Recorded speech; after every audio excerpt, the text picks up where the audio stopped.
Kubva ndichitanga kusekesa anhu pasocial media ndaone zvakawanda yamo.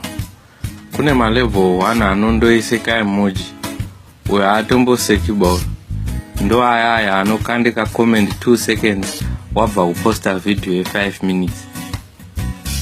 Kana achitoseka anosekere moyo kundoisawo kalowo kekuti hazi zvindibve.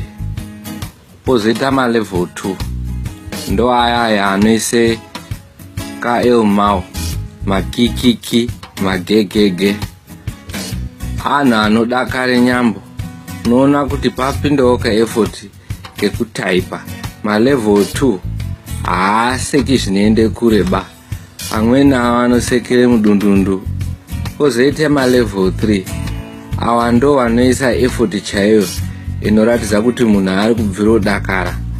Amweni ndo wana dead vaya, mastandard comment ana die. Chirungu chikagurwa ndo panoti kusekaka. Vana kikiki nana quacks, handisati hangu ndambozwa munhu anoseka achiti kikiki in real life ba. Ndibaranze vanhu we.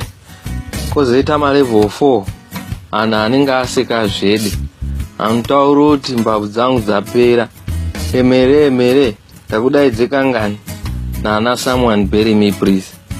Ndo anhu anyatsosekeswa asi haasati anyatsosvike chaipo pendiri kudaba.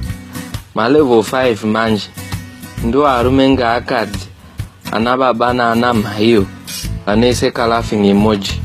Obva akadzokorora. Apeno imiwoye kuti zvinosiyana here kuseka kwacho kana kari kamwe kana kuti turi 30. Aya anotegana paukama, akunda, haro, akorore, zvichienda zvakadaro.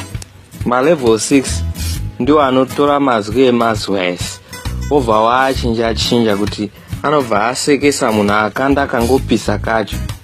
Indaa muchidaro so zvinosanganisira ana Hezonesi, Jesus one motorbike, Blood of Isaiah, babangu shuka akafire mti, Esaya ukaaona unobva wapiroseka iwo wacho. Ukasangwarira macomments awo anogona kusekesa anhu pfure post yako yawaitayo. Anhu aya akafita kubude chifundi kana achiseka, ende anotegana dzinza rese nemadzisahwiri. Level 7 manje ndiye inodzingisa anhu mabasa, kumutsa ana akazvirarira nekuita kuti anhu akufungire parufu kuti ndiwo akauraya.